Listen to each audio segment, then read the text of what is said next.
भारत के सभी राज्यों की खबर SNS न्यूज चैनल पर, खबर जो आपको रखे सबसे आगे। नमस्कार, मैं विशाल पटेल। खबर SNS टीवी में एक बार फिर से आपका स्वागत है। आइए रुक करते हैं महाराष्ट्र की कुछ खास खबरों की ओर और दिखाते हैं अब भंडारा जिले से सीमा हरड़े के साथ जाहिर हुसैन की यह खास रिपोर्ट।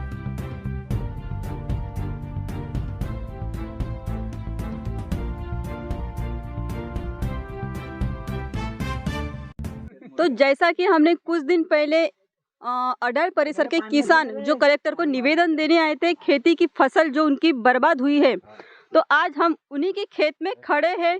क्या रियल कंडीशन क्या है, धान की फसल कैसी है, क्या हुआ है, किस तरीके से, तो आज हम यहाँ घटना स्थल पर मौजूद है और किसान भी यहाँ पे, तो जानते हैं उनसे। जी तो यहाँ के किसान है, किसानों से जानते हैं फसल के बारे में।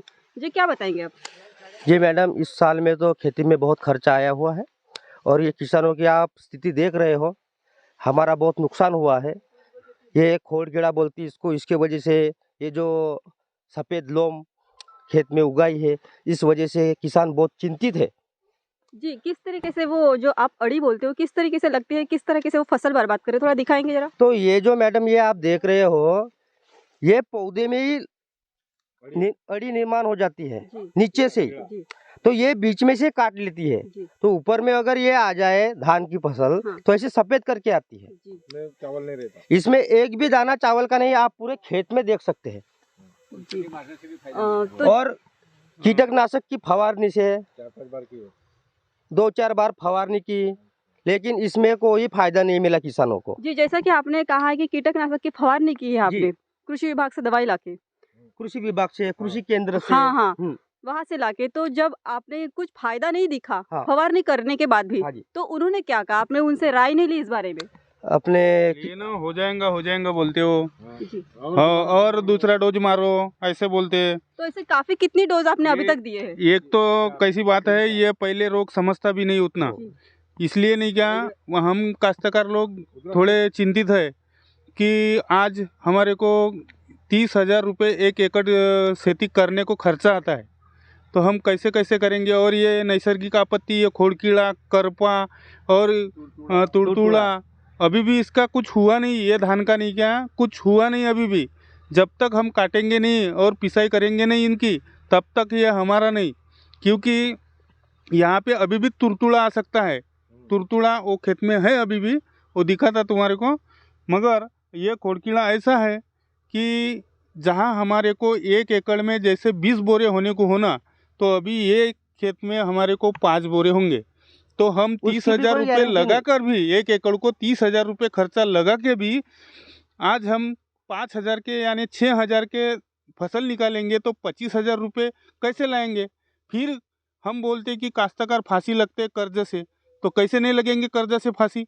फांसी तो होना ही है, कर्जा तो होना ही है। हमारा क्रॉप लोन उछाला हुआ है इस खेती पे, हम अपने बच्चे पालेंगे। यहाँ पे कीड़ी का प्रादुर्भाव चल रहा है और आप काफी किसान हैं, इनके भी खेत का भी वही हाल है। कैमरा में आपको पूरे खेत दिखाएंगे, जितने भी आप खेत दिख रहे हैं हमारे कैमरा में, ये सब कीड़ी के प्रादुर्भाव से इनकी फसल बर्बाद हुई है और किसानों ने हर जगह निवेदन दिया है, लेकिन इनको सिर्फ निराशा ही मिले है। यहाँ पे काफी किसान भी जुड़े हैं, इनकी भी राय क्या है वो भी जान लेते हैं।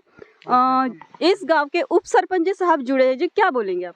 जी हम यही बोलेंगे कि जब हमने प्रधानमंत्री फसल बीमा निकाले हैं, तो ये खेत बर्बाद हो गया अड़ी की वजह से। तो यही सरकार से यही निवेदन है कि किसानों को फसल का बीमा मिले, बस यही अपेक्षा है। जी मैं आपको एक बात बता दूं, जब किसान धान की रोपाई करता है तो इसी उम्मीद से कि इसकी धान की फसल अच्छे से आएगी, अच्छे से चावल होंगे, इनकी जो इन्होंने जो बैंक से कर्जा निकाला है वो कर्जा भी दे देंगे और अच्छे घर में पैसे भी लाके बच्चों का एजुकेशन हो जाए, बच्चे भी अच्छे पढ़ लिख सके, इस उम्मीद से धान की रोपाई करते हैं। आप धान देख सकते हैं इस तरीके से, इस कंडीशन है ये धान की। अब देखिए नीचे से, अगर पौधे को नीचे से ही जड़ से ही अड़ी लग गई तो पौधा बराबर होगा क्या, उसकी देखभाल अच्छे से होगी? ये देखिए इस तरीके से कीड़ लगी है, इस तरीके से धान खराब हो चुका है, इसमें कुछ भी चावल नहीं है। और जब भी बीमा कंपनी को ये बोलने जाते हैं, इन्होंने इंश्योरेंस भी करवाया है, लेकिन वो लोग बोलते हैं कि हमारे पास टाइम नहीं। इस तरीके से उदाहरण एक्सक्यूजेस दिए जाते हैं। अब बताइए कि ये लोग जब बीमा कराते हैं, इंश्योरेंस कराते हैं, तो उनका भी कुछ बेनिफिट नहीं दिख रहा है, तो ये करेंगे क्या? बैंक से कर्जा लेंगे तो वो चुकाएंगे कैसे? फसल अगर ऐसी हो गई है, एक ही खेत नहीं, ऐसे कहीं 80 एकड़ में ये खेती की फसल बर्बाद हुई है। काफ़ी किसान भी यहाँ पे जो निराशा हो चुके हैं। फिर किसान बोलते हैं कि किसान भाई लोग आत्महत्या करते हैं। मुझे बताइए, मैं सरकार को पूछना चाहूँगी, किसान आत्महत्या नहीं करेगा तो क्या करेगा? कहाँ से बैंक का कर्ज? मैडम जी, जिस उम्मीद से किसान खेती कर रहे हैं कि आज नहीं कल अपने को अच्छी फसल आएगी, परिवार चलेगा, लेकिन हमेशा उम्मीद को निराशा ही मिलती है। जब हम इंश्योरेंस कंपनी वाले कृषि अधिकारी से बात करते हैं तो बोलते हैं कि अभी कल ही हमारे से बात हुई, तो उनका कहना है कि जो आपका इंश्योरेंस है वो खाली पानी से डूबने के बाद आपको मिलेगा। मेरा शासन से सवाल है कि अगर आपका खेत में फसल ही नहीं आता और हम लोग इंश्योरेंस निकालते हैं तो क्या मतलब है फिर इंश्योरेंस निकालने का? अगर पानी से पर यानी तुम्हारे किसान इंश्योरेंस मिलता है तो फिर आप लोग पहले क्यों नहीं बताते कि पानी से आपकी फसल जाएगी तो आपको इंश्योरेंस मिलेगा? ये सब शासन यानी जो किसान है उनकी सब दिशाभूल कर रहा है और इंश्योरेंस कंपनियाँ इस किसान लोगों से पैसे लूट रही है। मेरा कहना है कि आप गवर्नमेंट का काम है कि किसान लोगों के पास जाए, इंश्योरेंस कंपनी से मुलाकात करे और आप जो डिटेल है, जैसा प्राइवेट इंश्योरेंस है, गाड़ी का इंश्योरेंस है तो गाड़ी एक्सीडेंट होती है, कहीं नली में गिर जाती है, पुलिया में बह जाती है, इसका टोटल इंश्योरेंस मिलता है।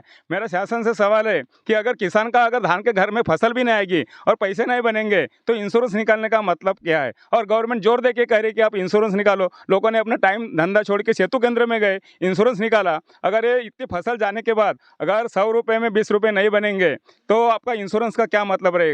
मेरा शासन से सवाल है भी कि कोई किसान आपको भीख नहीं मांग रहे, हक का जो इंश्योरेंस है वही मांग रहे हैं। हमसे शासन से कोई मदद नहीं चाहिए, लेकिन जो किसान लोगों ने इंश्योरेंस निकाला है उसका बेनिफिट किसान को मिले। और जो अटी शर्ती लगाए कि आपका जो कीड़ आती है तो कीड़ को हम किसान लोग नहीं बनाते कि हमारी फसल बर्बाद करे। ये नेचुरली है, यानी नेचुरली बनती है और नेचुरली कोई भी जो ख़त्म होता है यानी पर्यावरण के कारण, तो इसके लिए किसान की जिम्मेदारी नहीं। कोई भी किसान को लगता है कि मेरी फसल अच्छी आए, वो कोशिश भी करता है, कई कृषि केंद्र में जाके दवाई लाता है, 4-4 बार फवारनी करता है और वो भी फिर उतना करने के बाद भी हाथ में फसल नहीं लगती तो निराशा आती है। फिर किसान को कोई चारा नहीं रहता और खुद को आत्महत्या कर लेता है। और ये सवाल आगे बढ़ते जाने वाला है अगर इसमें कोई संशोधन नहीं हुआ। और जो इंश्योरेंस है इसके बारे में अगर डिटेल से किसान लोगों को नहीं मिलेगी तो आगे चल के कोई भी किसान इंश्योरेंस नहीं निकालेगा।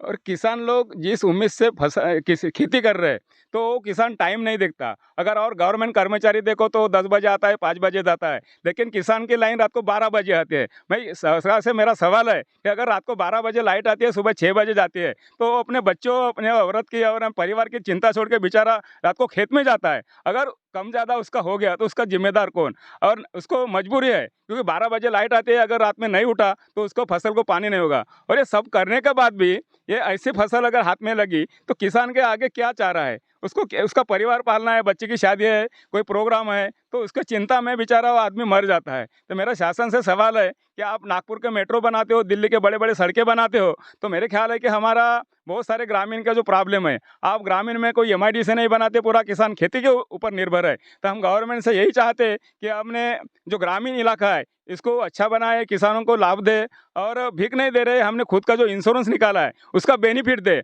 और जो किसान इतना माल उगाता है, अगर सोचो कि किसान ने माल नहीं उगाया और खेती नहीं की तो जो बड़े बड़े शहरों में बैठे बैठे रईस ज़्यादा लोग हैं वो क्या खाएंगे? अगर 3 दिन माल कृषि मंडी में नहीं पहुंचा तो पूरे भारत में हड़कंप मच जाएगा। इसलिए मैं सरकार से सवाल है कि जो कृषि प्रधान आप देश को बोलते हैं कि हमारा देश कृषि प्रधान देश है, अगर किसान की हालत ऐसी बढ़ती जाएंगी, ऐसी रहेंगी, तो मेरे ख्याल से कृषि प्रधान देश को दाग लगने को टाइम नहीं लगेगा। जी, जैसा कि सरपंच साहब ने कहा कि हमारा देश कृषि प्रधान है, बराबर कहा है। पर मुझे बताइए, रात रात भर यहाँ पे पानी देते हैं, रात में अपनी फैमिली छोड़ के, ना लाइट की, सवेरे लाइट बंद कर देते हैं लोड की वजह से। अब जब बताए रात भर यहाँ पे जागते हैं, पानी देते हैं, कुछ भी डर नहीं किसी चीज़ की, जानवर आए या कुछ सांप आए, कुछ हो जाए, बिना डर के अपनी खेती को पानी देते हैं अच्छी फसल आने के लिए। लेकिन जब फसल ही ऐसी आए तो वो किसान क्या करे? क्या ऐसे में उसकी फैमिली सुरक्षित है? पीक बीमा जब इंश्योरेंस कराते हैं तो पूरी डिटेल्स दिए बिना इंश्योरेंस करवा लिए, लेकिन जब यही फसल लेके वो किसान जब पीक बीमा इंश्योरेंस कंपनी में जाते तो वो लोग बहाने बनाते हैं, सफाई नहीं देते, कुछ बताते नहीं। ऐसे में किसान का क्या करे? ऐसे अनगिनत से सवाल है जिनके जवाब अभी तक इन किसानों को मिले नहीं है। मेरे सरकार से यही अनुरोध है, यही विनती करती हूँ मैं कि इन किसानों की जो समस्या है आप सुलझाएं। SNS न्यूज चॅनल से मैं सीमा सय्यद जाहिर हुसेन के साथ। मी ही शेती या प्लॉटवर जवळपास 8 एकरामध्ये ठोकळ व्हेरायटी लावली आहे 145 दिवसाची. मी शेती करण्याची माझी वय जवळपास 35 वर्ष झाली. मी 35 वर्षापासून आधुनिक पद्धतीने शेती करत आहो. या शेतीमध्ये तुम्हाला दिसत आहे मी दोरीनं रोवला आहे पूर्ण. पटला का? जसा कृषी विभाग अच्छा, ये जो लाइनिंग दी गई है, ये कैमरा पर्सन से दिखाएंगे, ये पूरी लाइनिंग दी है। कृषि विभाग, ये पूरी लाइनिंग दिखाइए, ये किस तरीके से खेती की गई है, पूरी लाइनिंग से दिखाइए। तो ये जो कृषि विभाग ने जो आपसे कहा है कि इस तरीके से फसल करना चाहिए, उसी पद्धति से आपने की हो? त्यांच्याच पद्धतीने मी कृषी विभागाच्या सल्ल्यानुसार ते म्हणतात का दोरीनं रोवल्यानंतर कीड आणि रोग येत नाही. ठीक आहे का? पण हा तुम्हाला दिसून राहिला म्हणजे सगळ्या पद्धतीनं. आणि मी शेती जास्तीत जास्त नॅचरली करतो. बने पावतो आपले ते शेतीची सुपीकता कशी टिकवून ठेवता येईल आणि उत्पन्न आपल्याला कसं येईल. पण आयुष्यात हा पहिला वेळ आहे का हा जो खोडकिड्याचा प्रमाण दिसत आहे. यावर्षी माझ्या शेतीला जवळपास 1,70,000 रुपये खर्च येईल आणि उत्पन्न जवळपास 1.25 लाखामध्ये येईल याचा. तर मला म्हणजे जो बँकेचा मी कर्ज उचलला आहे त्याच्यातही मला घाटा आहे. तर समजा तुम्ही आता एक सांगा का मला त्या कर्ज देताना समजा आपल्याला पैसे होत नसतील तर मी घरचा गुजराण कसा करावा. आरोग्य आहे, शिक्षण आहे, कुटुंब चालवणे म्हणजे ज्या सोयी कसा करावा. तर माझी सूचना अशी आहे का आम्ही आता 8 एकराचा विमा उतरवला आहे. यावर्षी शासनानं फक्त 1 रुपयात विमा उतरवला. त्यावेळीस कृषी विभागानं असा प्रचार केला का गावातले एकही माणूस सुटला पाहिजेत नाही, सगळ्या लोकांनी विमा काढा. आमच्या गावातील सगळ्या लोकांनी विमा काढला. आणि आता आमची अपेक्षा तेच आहे का निदान काही आम्हाला नको द्या, पण आमचा जो विमा आहे, विमाचा हक्क आहे, तो तरी आम्हाला शासनाने द्यावा. आणि त्याच्यातही ह्या जर अडचणी येत असतील, एवढा खोडकिडा राहूनही उत्पन्न अर्ध्याच्या कमी येऊनही जर आम्हाला पीक विमा मिळत नसेल तर विमा काढण्याला अर्थच काय. त्याच्यापेक्षा विमाच काढणं शासनानं बंद करावा. कृषी आपला विमा काढूच नाही. आणि जो पैसा जाऊन राहिला गव्हर्नमेंटचा विम्यासाठी का गरज आहे. ते म्हणतात का आपला कळपा सडल्या, विजेमुळे नुकसान झाली तर नुकसान. पण हे जो पेरवा हा काही नैसर्गिक आहे ना, काय हा माणसानं ते तर अडी टाकली नाही त्या धानामध्ये. हा ऑटोमॅटिक म्हणजे नॅचरली तयार झाला आहे. आणि याच्यावर आम्ही पुष्कळ प्रयोग केले. आणि हा जिल्ह्याला माझी प्रगतशील शेतकरी म्हणून मी सांगतो का हा आज नाही उद्या पूर्ण जिल्ह्याला धान शेतीला बर्बाद करणार आहे.